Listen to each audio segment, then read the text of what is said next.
Ever wondered what an article is in English grammar? These short monosyllabic words, often found before nouns, are rather like adjectives, defining whether a noun is specific or not. Let's take a moment to explore how various dictionaries define an article. Merriam-Webster describes an article as any of a small set of words or affixes such as a, an, and the, used with nouns to limit or give definiteness to the application. Meanwhile, Collins Dictionary defines an article as a kind of determiner, with a and an being the indefinite article and the as the definite article. Macmillan Dictionary offers yet another definition, a type of determiner that shows whether you're referring to a particular thing or to a general example of something.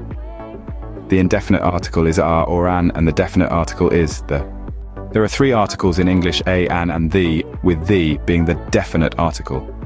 This is used for something specific or particular before plural nouns, to indicate the superlative degree of comparison, and before collective nouns. For example, you might say, the children are playing cricket, or this is the world's longest river.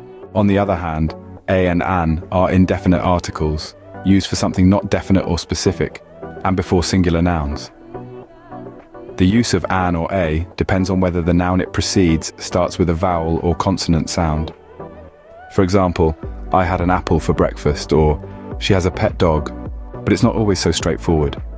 There are exceptions and specific usage cases to remember. For instance, you wouldn't use an article before a proper noun unless it's part of a title or a descriptor. And remember, certain set phrases and idioms don't follow the usual rules for articles.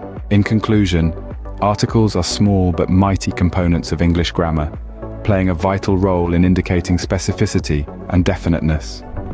Whether it's the definite the or the indefinite a and an, these unassuming words help to shape our sentences and convey our intended meaning. So the next time you're crafting a sentence, take a moment to think about the humble article.